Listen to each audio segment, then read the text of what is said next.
Wait, why am I not using a straw? That grape Olipop, it is gonna hit every single time. I have tried a lot of these like digestive, good for you sodas. The Olipop grape, it has my heart. Flavor is 10 out of 10. Feels like you're drinking a grape Fanta. This is the best little self-care drink. I know y'all saw those nails. They are looking ratchet cratchet. It's my birthday this week. I'm actually really excited. I'm gonna be turning 30. Excited to enter this new era of my life. Anyways, I'm not about to start my 30s with these dusty old nails. Something that I actually promised myself at the beginning of this year is just to make sure that I'm on top of the things that make me happy, on top of my maintenance things, because I notice that I tend to forget about them. I tend to forget about myself and the things that make me happy and the things that make me feel good. So last year specifically, I got really lost in the sauce of motherhood, and I don't want that for myself this year. I notice that I tend to feel like my best self when I'm taking care of myself. Nails is actually a really big thing for me. So we're gonna get these nails taken care of.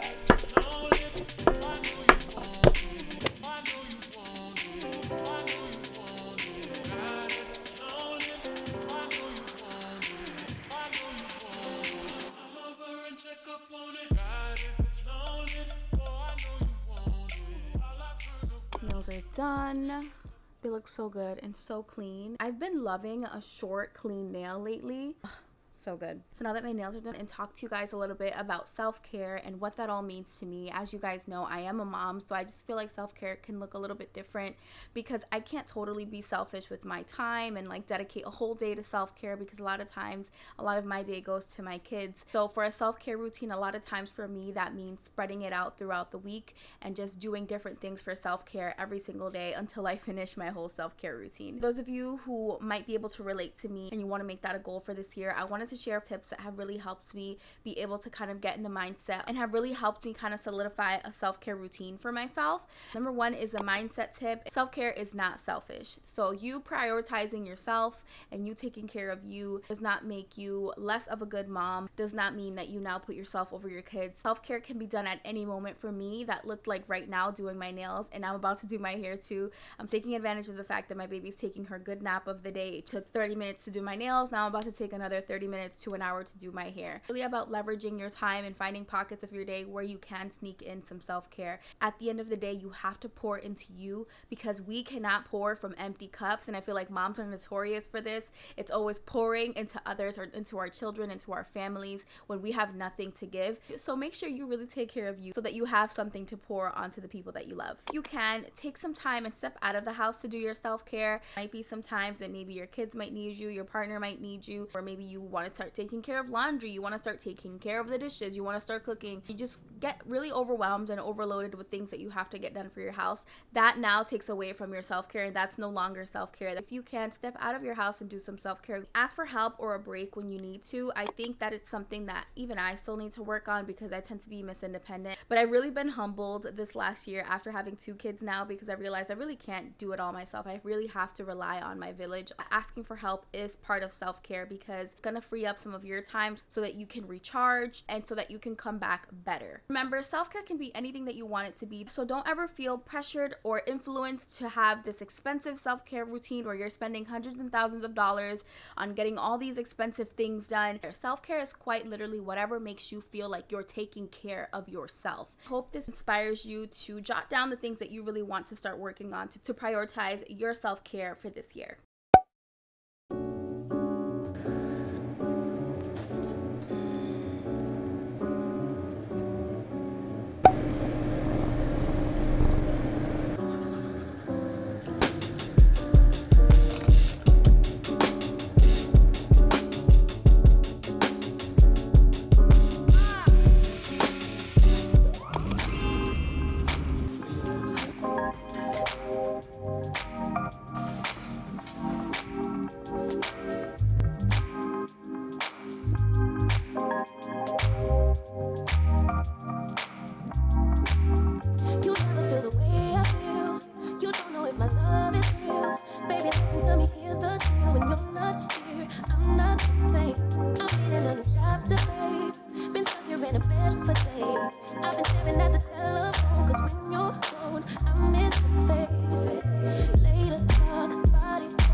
hair here because every time I do my hair, I smoke up the rooms really bad with the blow dryer. I'm gonna hit it with some thermal spray real quick.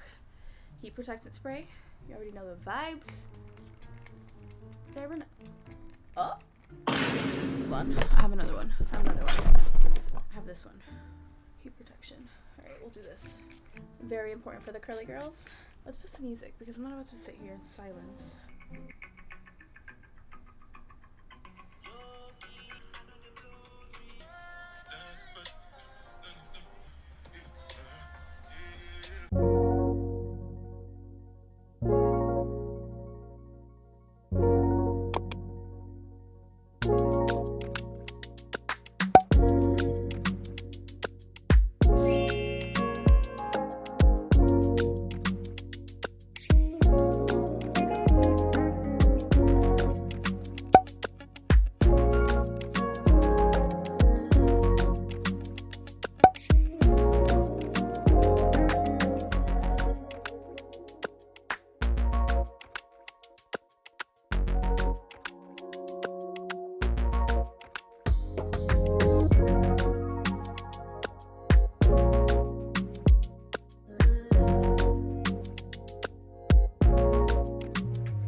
Whoa, not naked.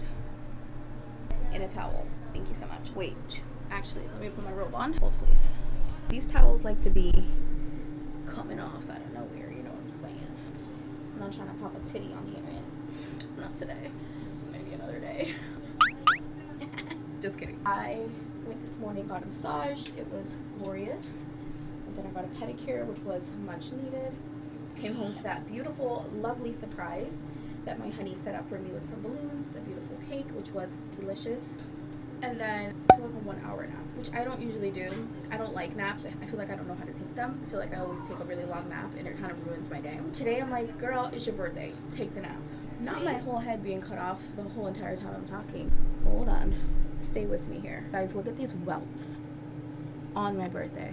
My face doesn't respect me. Like, girl, you couldn't have picked any other time to break out like this. Look, that one right here just popped, and I didn't actually pop it intentionally. I don't even know how I popped it, to be honest with you. I just came out the shower and was bleeding. There was blood all over my hands, and I'm like, what happened? And then I'm like, oh. I wanted to wear that dress from my Inside the Dressing Room video, Target one. If you saw that one, then you know exactly the dress I'm talking about, the black floral one that I bought. Like, I kind of changed my mind because that's the kind of dress that you don't want to wear like too much layers on top of, because it has a really nice back and then it has like the really nice chest area with the florals on it. A dress like that is kind of more of a moment, and I feel like I would like to wear something like that more like the spring and summer when I don't have to layer up so much. So I'm gonna wear a different black dress that I have to show you guys. It's, what is that, Marshalls? Oh my god, let me show my bumpies. Mind your business. It's one of those dresses that it's so simple. Right now it just looks like the most blah dress. It's one of those where like you have to put it on, you know? Happy birthday to you. Bro, it's so bad. Like, why am I breaking out like this on my birthday? Ooh, it's like 30. Let me humble you. Dude, do you get hairs that grow here? I do. I have one. Just one. No, that's how it starts. Because now I have like 4 or 5. I pulled that one and now it came back with like a cousin, a sister, a brother, and a tia. Well, that's what I've done. Maybe yeah, that's where I messed up, because I pulled it and it brought friends. I'm about to laser or figure it out. I'm gonna have a full ass beard by the time I'm 31.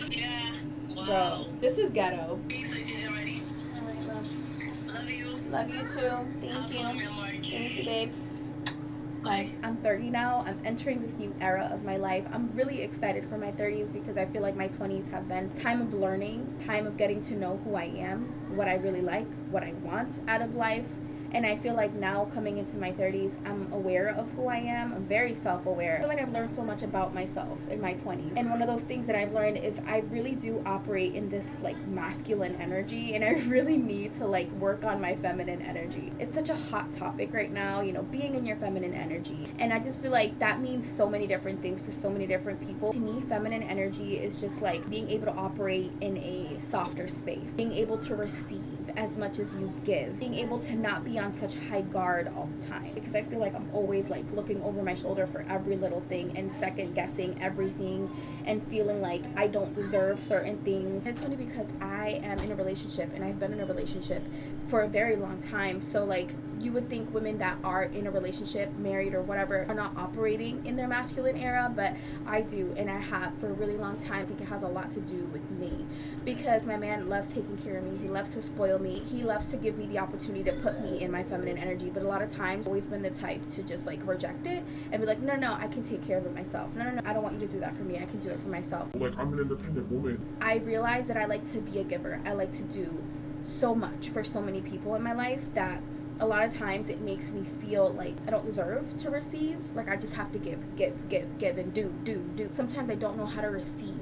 I just feel like I second guess things. Like, well, why are you doing that for me? Like, why? I ever feel like, for example, like if you're out and about and someone compliments you and says, wow, like I really like your hair, you feel like you have to pick yourself apart. Oh yeah, it's extensions. Oh yeah, but you know, I gotta do my roots. Like, girl, accept the compliment and keep it pushing. Like, you don't have to like pick yourself apart. You don't have to just like second guess the compliment. I don't understand why sometimes I put myself in these positions where I can't just accept things and receive and just see things for the good that they are and just move on. Operating on this like defense mode at all times, because it's really exhausting to be that way, and I don't want to be that way anymore. Because the bottom line to me is, if you are a good person and you do good things for people, then you are going to get that back in return. So when it's your turn to get those things, those good things that you put out back in return, you need to just accept them and receive them for what they are. And I feel like that's what feminine energy is all about. And I'm really making it a conscious effort to just be softer, be more receiving, and accept things because I deserve it. Accept the love that you're being given, and just don't question it so much. You give to others so freely, so accept it in return. So if this resonates with you, you're not hearing this message on accident. You're meant to hear this. You are divinely put into this place right now where you're hearing me say this, because this might be something that resonates with you. You are not alone, and we're gonna work on this together. This is why I stand for YouTube, because I don't think I could ever get this vulnerable with Instagram or with any other platform. And like, that's very humbly and respectfully speaking, because I know there are people here that maybe do, but I've never felt like I could operate in that space on any other platform but YouTube, because I feel like I can be authentically, purely, genuinely myself, and you guys accept me, and I love that for us. Girl, I am talking a lot and I am not doing enough, so let me get to this makeup real quick.